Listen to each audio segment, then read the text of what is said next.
Howdy, peeps. Your friendly neighborhood Monomachos here, speaking to you. Long promised Gail story. It's an interview with Gail Shepard. You all know and love her. Gail, would you say hello to everybody? Hi, everybody. It's nice to be able to talk to you today. Okay, great. Great talking to you, Gail. Gail, let's just get right to it. You have an interesting story to tell, and me as an amateur historian, I love stories, and I love the history of the Orthodox Church here in North America, and you are an integral part of it, particularly the Antiochian Archdiocese. So, if I'm going to ask you right now, Gail, to kind of fill us in, tell me how you got in contact with me, or why you wanted to get in contact with me, and we'll go from there if you don't mind. So, without further ado, everybody, please say hello to Gail. Gail, go ahead. Thanks, George. Thank you. I appreciate you giving me this opportunity. As you know, I came to you, George, not because of my story so much as the reason for my story, the reason behind it, and my concerns with regard to our ties to old world countries, in our case, Syria, the Palestinian movement. There's even connections to the Ba'ath Party. These things concern me, and these were things that I found out actually in conjunction with working on Ancient Faith Radio with Kevin Allen. Not many people know that I worked behind the scenes with him. By the way, Kevin's the best. He's a giant. He is. He's a great guy. He's a great guy. Very gifted man in many, many ways. And he let me interview guests on his behalf before he brought them on the radio. And I'd read their books, and I would format the questions for 30-minute time slots and review it with Kevin. And we did several shows together this way. And it looked like we might have an opportunity to interview Metropolitan Philip at one point. And later, he actually asked for an interview. But this was in 2008. And so I started doing some research on Metropolitan Philip just so I could bring myself up to speed. So if that interview were to happen, we could move quickly. And I found some things that really concerned me. For example, there's papers out there that Metropolitan Philip reportedly authored that had to do with the West and how we kill babies. And I mean, just really graphic language. And it was tied to the Antiochian Archdiocese website. And that kind of shocked me that he would tie us to that kind of rhetoric. And I started doing some cross-checking between Metropolitan Philip and some of the charities he supports. Now, mind you, these charities that he supports, he would issue directives to the parishes where the priest would have to read from the pulpit these directives asking for money. And based on the size of the parish, we would have to pony up whatever it is that he expected to get for these charities. But all of the decisions were made through Inglewood. They weren't made with the parishes. I started cross-checking some of these charities he supports and looking into them more carefully. And it turns out that the U.S. Treasury Department's website for terrorist fronts listed many of these charities. CARE was one of them. That concerned me. Yes. And CARE, of course, is linked to the Holy Land Foundation, which the government shut down. There were several indictments, and several charities were mentioned there.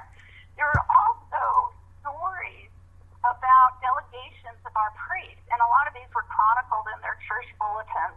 Again, all of this information was on the internet. I didn't have to dig for it. This is all public information, or was. It's been scrubbed since then. But apparently they were given cash, George, just under $10,000. What? Gail? I lost you? Gail? Gail, can you hear me? Hello? Hello? Yes, Oh. George, I'm here. Okay, I'm sorry. I lost the connection. The last thing I heard you say was $10,000. Did you want me to start there? Yeah, if you don't mind, because for some reason I lost the connection. Okay. Well, he was giving delegations, these priests, maybe half dozen priests would go over there with just under $10,000 cash so they could disperse it to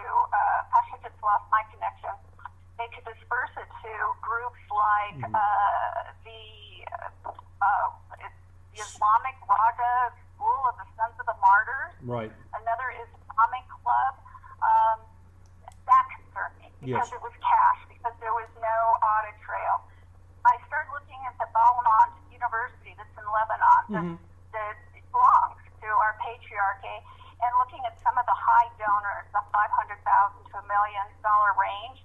And these people warmly received Metropolitan Philip when he would visit the Middle East, which includes the Assad family. People like Saeed Khoury, who's the honorary, or was the honorary chairman of the Board of Trustees of the Welfare Association. That was linked to Al Qaeda and a Hamas. It was a Hamas front. They were linked to the Ba'ath Party. What's his name? Jamil Daniel is another example. These people are high dollar donors to this university, and they are all connected through Metropolitan Philip. And I got very alarmed. I wasn't sure what to do with this information. So I did the Christian thing. I did what Scripture tells us to do. I wrote Metropolitan Philip a letter. Yes. I said that I had learned these things, and I did what I would have done in any situation where I had these kinds of concerns. I said, I think you need to step down because we can't be doing this. This is illegal. I don't want my money going to this cause. And the thing is, George, we had 5 kids in our parish that had been sent overseas or were going to be sent overseas, and we prayed for them every week. And these were my kids. They're in my parish. And I'm thinking my money is going to end up in the hands of some terrorist group, and they may point a gun at one of my kids. These were soldiers or servicemen. Yeah. Yes, absolutely. Yeah, no, that's true. Yeah, you don't want money going to fund anti-American, militia groups. That kind of hits close to home. I agree with you, Gail. It did.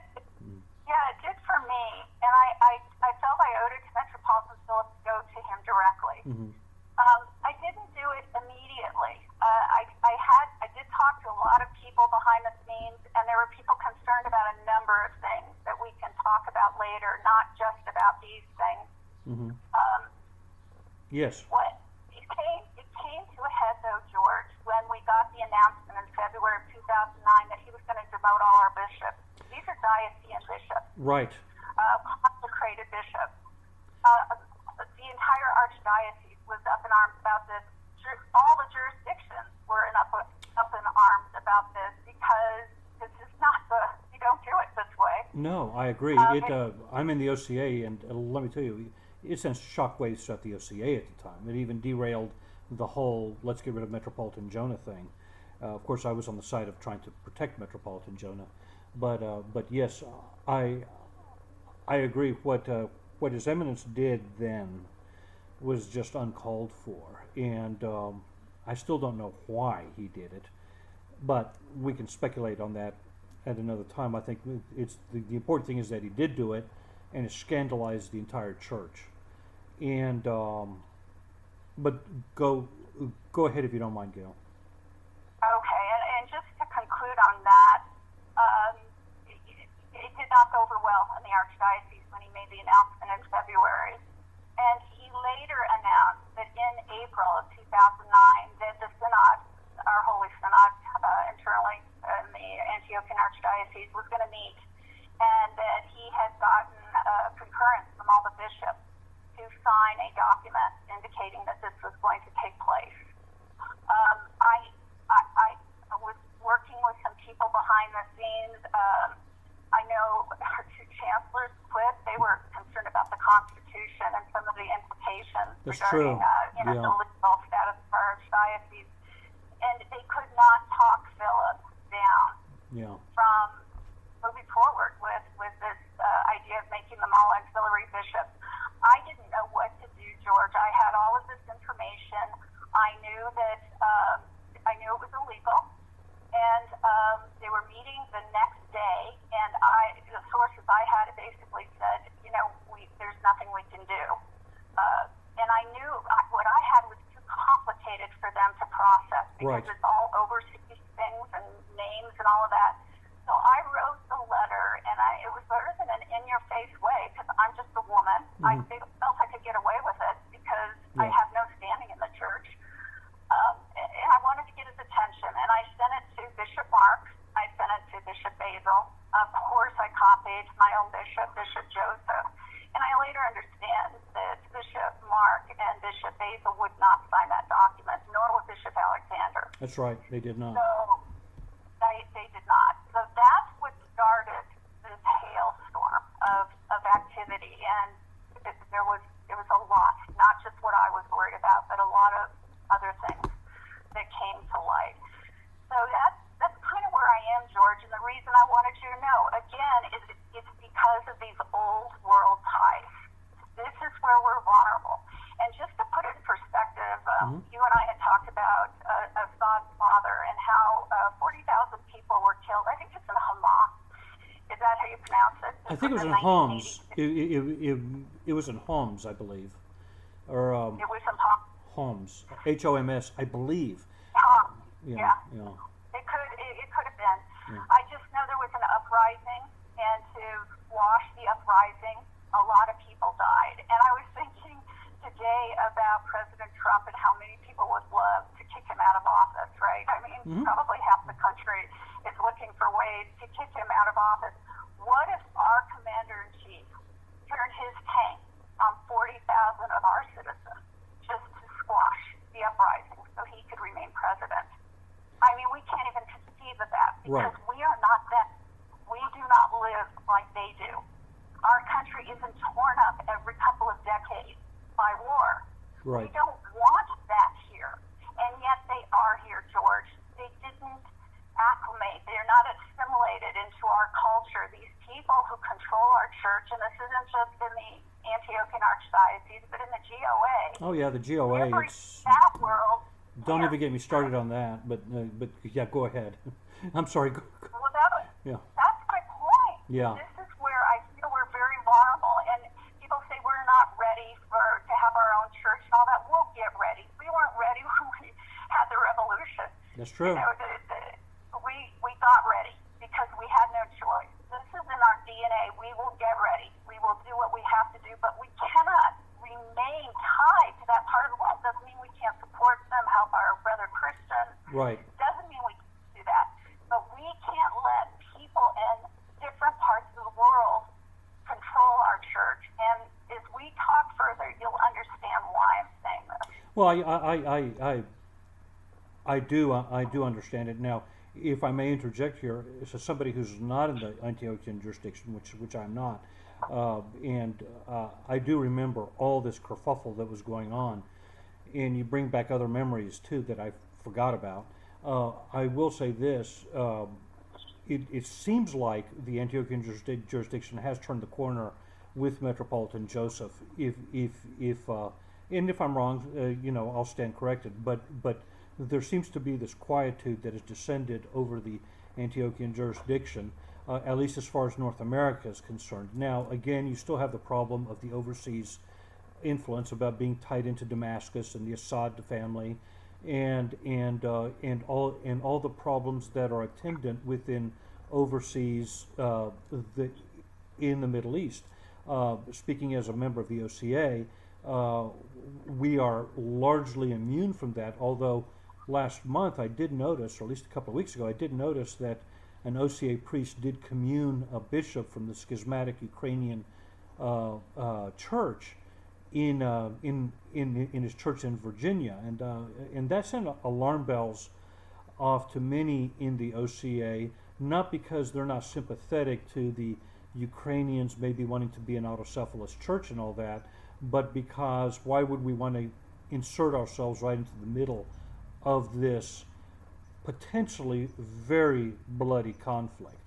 Because we're in the OCA, because we're autocephalous, because we're American and regional, we don't have to worry about this stuff. I guess as long as the Antiochian jurisdiction is still under Damascus, they're always going to have to worry about this stuff. Although, as I said, it does seem to me that things seem to be more on an even keel under Metropolitan Joseph, at least for the time being. George, and I would agree with you. I'm more comfortable with Metropolitan Joseph, clearly. I mean, he's been very good to me, and we can talk about that. But, he only has so much power, George. That's true. And he is from that part of the world. And this is the thing. It's not just certain men. It's a lot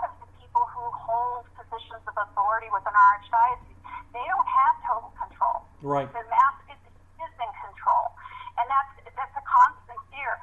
And in terms of the Assad family, I don't know if you know this, but on the Metropolitan Phillips, he calls it the historic trip, or he called it the historic trip to the Middle East in June of 2002. Mm-hmm.